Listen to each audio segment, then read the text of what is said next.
নিবেন আর 4 ভাগ প্রতিবেশী নেবেন।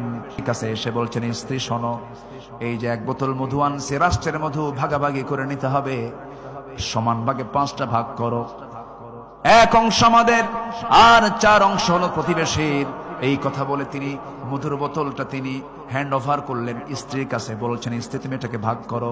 1 মিনিট যেতে না যেতেই বললেন স্ত্রী তোমাকে আমি ভাগ করতে দেব না, দাও বোতলটা আমার হাতে দিয়ে দাও। কিচ্ছু কথা না বলে প্রতিবেশীর ঘরে চলে গেলেন। প্রতিবেশীর কাছে কি বলছেন, প্রতিবেশী আমার, এই যে মধু তোমাকে দিলাম সমান 5 ভাগে ভাগ করবে, 1 ভাগ আমাকে দিয়ে বাকি 4 ভাগ এই 4টা ঘরে তুমি সহ সমান করে নিয়ে নিবা।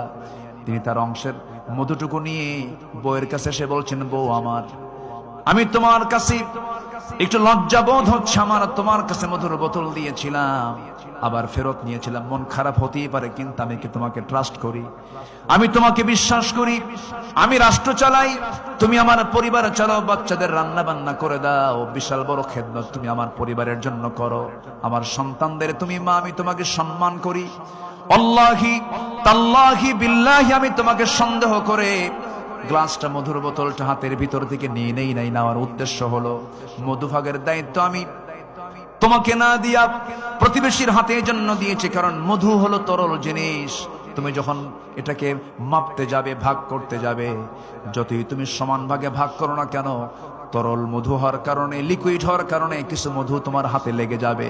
সেটা 1 ফোঁটা হোক, 2 ফোঁটা হোক, 3 ফোঁটা হোক না কেন, 1 ফোঁটা, 2 ফোঁটা, 3 ফোঁটা মধু আমাদের ভাগে বেশি আসুক এটা চাই নাই মনে করে মধুভাগের দায়িত্ব আমি অন্যের কাঁধে চাপায়ে দিয়েছি। জোরে বলি সুবহানাল্লাহ, আরো জোরে বলি সুবহানাল্লাহ। ঘোড়া কিনতে গেছেন ওমর ফারুক রাদিয়াল্লাহু তাআলা আনহু। তিনি তখন স্টিল খলিফাতুল মুসলিমিন, 40টা রাষ্ট্রের তিনি রাষ্ট্রপ্রধান। চলে গেছেন ঘোড়া কেনার জন্য। ঘোড়া কিনেছেন, ঘোড়াওয়ালার কাছ থেকে টাকা পয়সা দিয়ে দিয়েছেন, ঘোড়াও কিনে নিয়েছেন, দেখে শুনে নিয়েছেন। ঘোড়ার পিঠে চড়ে তিনি বাড়িতে চলে আসবেন। আগের যুগে মানুষ ঘোড়া কিনতে যেত, যেমন আজকের যুগে হোন্ডা কিনতে যায়, গাড়ি কিনতে যায়। আগের যুগে কি কিনতে যেত? ঘোড়া কিনতে যেত। ঘোড়া কিনে বাড়িতে ফিরে আসতেছেন। বাড়িতে আসার আগ দেই তার ওই ঘোড়ার 4টা পা অকেজো হয়ে পড়ে গেছে। উনি মনে মনে চিন্তা করলেন, ঘোড়াওয়ালা আমাকে কেমন বড় ঠকান ঠকালো, ঘোড়া তো অচল ঘোড়া, অসুস্থ ঘোড়া দিয়েছে। ফেরত চলে গেলেন। ফেরত গিয়ে বললেন, ও ঘোড়াওয়ালা, তুমি আমাকে কেমন করে ঠকালে কেন? অচল ঘোড়া আমাকে দিলে কেন? এই ঘোড়া আমি নেব না, তুমি ফেরত নিয়ে নাও।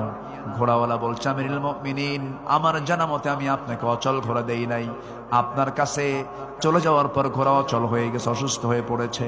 ওমর ফারুক ধমক দিয়ে বলছেন, তুমি কি আচরণটা আমার সঙ্গে করতে পারলে? কেমন করে? এই ঘোড়া আমি নেব না, তুমি ফেরত নিয়ে নাও।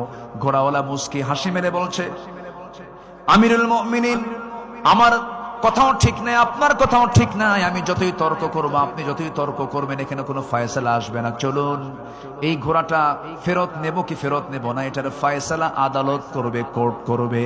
একজন সামান্য ঘোড়াওয়ালা শাসকের ব্যাপারে এমন বড় কথা বলতেছে।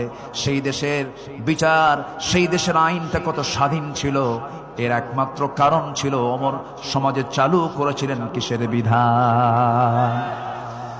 সাইয়েদনা ওমর ফারুক রাদিয়াল্লাহু তাআলা আনহু কিচ্ছু বললেন না। ঠিক আছে ঘোড়াওয়ালা, তুমি যেহেতু বিচারে চাচ্ছ, আদালতে যেতে চাও, আমি আদালতে চলে যাব। আদালতে তিনি যেতে প্রস্তুতি নিয়ে নিলেন, চলে গেলেন। আদালত চত্বরে ঢুকে ভিতরে, যখন আদালতের ভিতরে ঢুকেছেন, খলিফাতুল মুসলিমিনের অধীনে চাকরি করে বিচারের চেয়ারে বসে থাকে এমন বিচারপতির সামনে বসে আছে ওমর ফারুক। সামনে যাওয়া মাত্রই বিচারপতির চেয়ার থেকে দাঁড়ায় গেছে, আমিরুল মুমিনিন, আপনার মতো ব্যক্তি এই জায়গায় কেন, কি হয়েছে বলুন? তিনি বলছেন, বিচারপতি, আমি ওমর, আমাকে দেখে আজকে বিচার করা যাবে না। ইন্নাল্লাহা ইয়া'মুরু বিল আদল, ইন্নাল্লাহা ইয়া'মুরুকুম বিল আদল, আদলটাকে ঠিক রেখে বিচার করবে। ঘোড়াওয়ালার কথাও শোনো, আমার কথাও শোনো, সঠিক রায় যেটা হবে সেই রায়টাই তুমি দিয়া দিবা।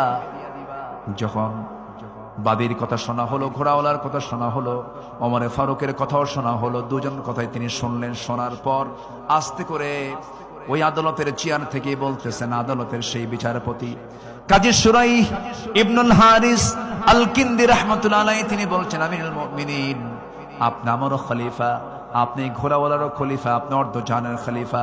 কিন্তু আজকে দুই পক্ষের কথা শুনে আমি এতটুকু নিশ্চিত হলাম, এই ঘোড়াটা কখনো আপনি ঘোড়াওয়ালাকে ফেরত দিতে পারবেন না, কারণ এই ঘোড়াওয়ালাকে ফেরত দিলে সে ক্ষতিগ্রস্ত হয়ে যাবে। আপনি ওমর সামনে আছেন আমার, আপনি এই জায়গা থেকে সুস্থ অবস্থায় বাড়িতে ফিরবেন, যে তার যেমন গ্যারান্টি নাই। একটা প্রাণী সুস্থ থেকে অসুস্থ হবে কখন কেউ তো বলতে পারে না। যেহেতু মালিকানা শেষ হয়ে গেছে, কেনা বেচা সম্পূর্ণ কমপ্লিট হয়ে যাওয়ার পর, আপনার মালিকানা যাওয়ার পর ঘোড়াটা অসুস্থ হয়ে পড়েছে, এই ঘোড়া ফেরত নেওয়ার কোনো, ফেরত দেওয়ার কোনো সুযোগ নাই। ওমরে ফারুক আস্তে করে সেই জায়গা থেকে চলে গেলেন বাড়িতে। পরের দিন তিনি মাজলিসে শুরার বৈঠকে বসেছেন, সমস্ত লোকজনদেরকে নিয়ে বসে পরামর্শের বৈঠকে বলছেন, শোনো, অমুক আদালতে একজন বিচারপতি আছে, খুব সাহস, তার আমার বিরুদ্ধে রায় দিয়েছে। এই আমার বিরুদ্ধে রায় দেওয়ার কারণে, তার সাহসিকতার কারণে তার পদোন্নতি আমি ওমর দিতে বাধ্য হলাম। জোরে কোন সুবহানাল্লাহ।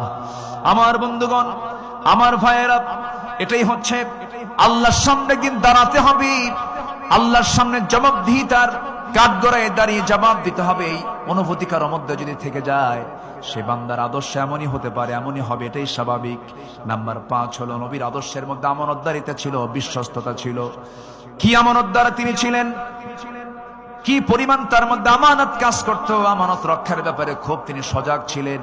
আল্লাহ রাব্বুল আলামিন সুন্দর করে বলছেন সূরা নিসার 58 নম্বর আয়াতে বলছেন, ইন্নাল্লাহা ইয়া'মুরুকুম আন তু'আদ্দুল আমানাতি ইলা আহলিহা ওয়া ইযা হাকামতুম বাইনান নাসি আন তাহকুমু বিল আদল ইন্নাল্লাহা নি'ম্মা ইয়া'iদুকুম বিহ।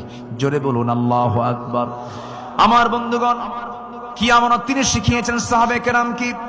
সাইয়েদনা ওমর ফারুকের কথাই যখন চলে আসলো, আমানতের ব্যাপারে একটি অত্যন্ত গুরুত্বপূর্ণ একটা তথ্য দিচ্ছি। রাষ্ট্রের তহবিলের রক্ষকের কাছে সেই তহবিলে একটা মাত্র দিনার ছিল। কয়টা দিনার বলেন? একটা দিনার ছিল। সেই দিনার তিনি পেলেন। ওমরে ফারুকের ছেলেকে ডাক দিয়ে বললেন, তোমাকে একটা দিনার দেওয়া হলো, এটা রাষ্ট্রের তহবিলে জমা ছিল, পড়েছিল। সেটা নিয়ে তিনি বাড়িতে চলে গেলেন।